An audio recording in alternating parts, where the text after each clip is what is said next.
Hola, hoy en Science League, las ondas electromagnéticas.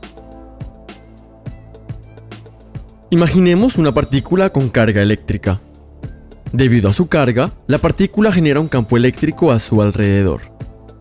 Este campo eléctrico no varía con el tiempo, ya que la carga permanece inmóvil. Ahora imaginemos que aceleramos esta carga, de manera que se ponga en movimiento. Al producirse la aceleración, la partícula adquirirá una velocidad. Según la relatividad especial, esta velocidad causa la aparición de un campo magnético a su alrededor. El campo eléctrico y el campo magnético son dos caras de un mismo objeto, el campo electromagnético, y por ello interactúan entre sí. En particular, el campo magnético que ha aparecido perturba el campo eléctrico. Esta perturbación del campo eléctrico perturbará a su vez el campo magnético. Poco a poco, los campos eléctrico y magnético se influyen mutuamente y varían uno tras otro, perturbación tras perturbación. El movimiento infligido a la partícula repercutirá en todo el espacio, poco a poco propagándose a la velocidad de la luz a través de los campos eléctrico y magnético. A este fenómeno se le llama onda electromagnética. Dependiendo de la aceleración de la partícula que la genera, una onda electromagnética tendrá una energía mayor o menor.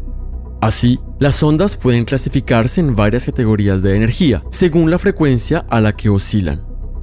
Entre ellas se encuentra la luz visible, con los diferentes colores del arco iris, pero no es la única. El infrarrojo, el ultravioleta, las microondas, los rayos X, las ondas de radio y los rayos gamma son ondas que no podemos ver con nuestros ojos, pero también son ondas electromagnéticas. La gran mayoría de estas radiaciones son invisibles para nosotros, pero con nuestras tecnologías actuales es posible construir cámaras e instrumentos de medición especiales para detectarlas o emitirlas.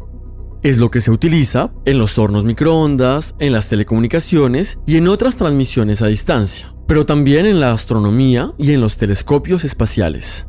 Los astrónomos observan el universo con diferentes tipos de ondas, ya que así se obtiene una imagen mucho más extensa que la que se obtiene solo con la luz visible. Las ondas electromagnéticas están presentes en todas partes. Cada vez que las partículas cargadas se mueven, generan estas ondas que se propagan en el universo. En especial, cualquier objeto que tenga una temperatura emite dicha radiación. Para entenderlo, es necesario hacer la observación a escala microscópica. Aquí, la temperatura de un objeto corresponde a la agitación de sus átomos. Cada átomo está compuesto por dos partes: un núcleo con cargas positivas y una nube de electrones negativa. Al agitarse, los átomos hacen vibrar sus nubes de electrones. Se comportan como si estuviesen enlazadas al núcleo por una cinta elástica. Al vibrar, todas estas cargas eléctricas están en constante aceleración y cambio de dirección. De esta forma, los átomos emitirán ondas electromagnéticas que serán tanto más energéticas cuanto mayor sea la temperatura del objeto.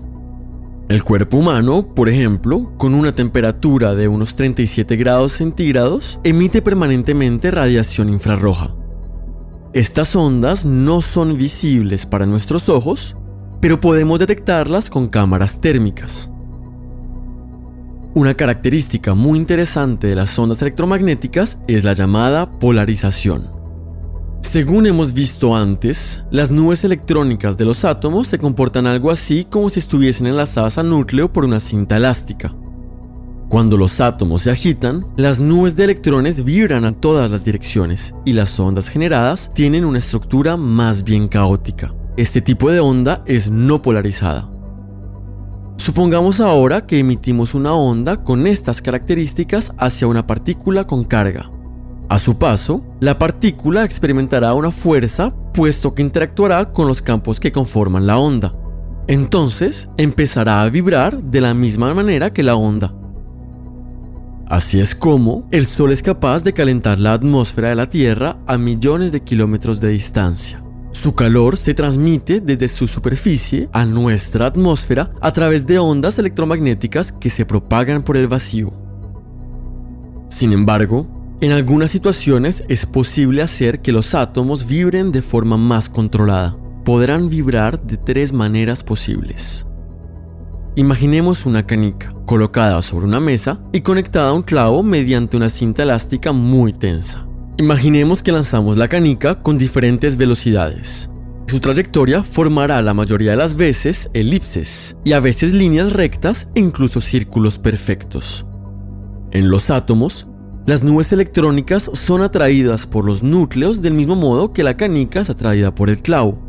Así, estos también pueden vibrar de estas 3 formas posibles y de este modo generar ondas electromagnéticas con una forma repetitiva, ondas polarizadas, con una polarización rectilínea, elíptica o circular. Las antenas de radio, por ejemplo, provocan la oscilación de los átomos a lo largo del eje de la antena. Así, generan ondas muy puras que oscilan de forma regular con una polarización rectilínea. En cuanto a la luz, su polarización no es directamente visible para nuestros ojos. Nuestros ojos solo son sensibles a la intensidad de la luz, pero no a la dirección de los campos. Sin embargo, es una propiedad muy importante que determinará la forma en que la luz interactúa con los objetos. En particular, existen filtros que permiten absorber ciertas polarizaciones en lugar de otras. Se llaman polarizadores. Se utilizan en particular para la tecnología del cine en 3D, donde se pueden proyectar 2 imágenes simultáneamente con 2 polarizaciones diferentes, y las gafas con lentes polarizadoras pueden diseñarse de tal forma que cada ojo reciba una imagen diferente. Por último, como las ondas electromagnéticas son ondas, evolucionan en el espacio según fenómenos muy específicos. En primer lugar, como cualquier otra onda, se suman unas a otras. Si superponemos 2 crestas, obtendremos una cresta que es el doble de grande, mientras que si superponemos una onda con su opuesto exacto, las 2 se anularán para que no haya ninguna onda final. A este principio de superposición de ondas se le llama interferencia. Es la base del fenómeno de la difracción, que se observa cuando una onda encuentra un pequeño obstáculo o pasa por una rendija muy fina. En segundo lugar, como hemos visto anteriormente, al atravesar un medio transparente compuesto por átomos, una onda electromagnética generará una fuerza sobre las nubes electrónicas. Estas vibraciones dentro de los átomos emitirán a su vez ondas que comparten aproximadamente las mismas características que la onda inicial. Aunque lo iluminemos a partir de una determinada dirección, el medio producirá una luz que se dispersa en todas las direcciones. Es lo que se llama dispersión. La atmósfera terrestre es un muy buen ejemplo del fenómeno de la dispersión. La atmósfera en sí no tiene un verdadero color, es un medio transparente, pero el Sol está continuamente emitiendo radiación electromagnética hacia nuestro planeta, que se compone de todos los colores del arco iris. Al pasar estas ondas, los átomos que componen el aire comenzarán a vibrar y a dispersar la luz en todas las direcciones. Pero cuanto más energética sea la onda, más potente será el fenómeno de la dispersión. Los tonos rojos son relativamente débiles, mientras que los azules poseen más energía. Así pues, son las ondas de color azul las que harán que los electrones vibren más y se dispersen, razón por la cual el cielo nos parece azul. Por último, cuando emitimos una onda electromagnética contra un material, por ejemplo el agua, una parte de la onda seguirá su camino a través de este, mientras que la otra parte rebotará en la dirección contraria. Se dice que la onda se refracta en una dirección y se refleja en la otra. Primero, examinemos el fenómeno de la reflexión. Cuando la luz incide sobre un material conductor, como el metal de la superficie de un espejo, algunos de los electrones de la superficie no están ligados a los átomos. Esto es lo que da al metal su capacidad de conducir la electricidad. Pero al pasar la onda luminosa, los campos electromagnéticos que la componen pondrán en movimiento estos electrones libres. De este modo, aparecerán corrientes eléctricas en la superficie, y estas corrientes reproducirán perfectamente la forma de la onda incidente. Van así generar a su vez una onda, similar a la onda incidente, pero que se propaga a ambos lados de la superficie. En la parte superior, esta onda corresponde a la onda reflejada. Cuando nos miramos en un espejo, es esta onda, generada por las corrientes eléctricas en el metal, la que veremos. En la parte inferior, la onda generada por las corrientes eléctricas es perfectamente opuesta a la onda incidente. Ambas interferirán de modo que la onda inicial se anula. Por otra parte, la fracción de la onda que conseguirá atravesar la superficie del agua parece propagarse en una dirección ligeramente diferente y, sobre todo, moverse más lentamente. A esto se le llama refracción. La refracción es un fenómeno complejo que de nuevo se debe a la superposición de varias ondas.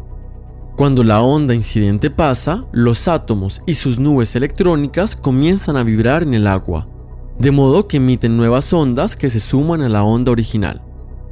Pero estas nuevas ondas están ligeramente desplazadas de la onda incidente, y esto tendrá el efecto de ralentizar todo el haz de luz. Es importante entender que la velocidad de la luz en sí no ha cambiado. Los campos electromagnéticos reaccionan siempre a la misma velocidad, y cada una de las ondas generadas por los átomos se mueve a la velocidad de la luz.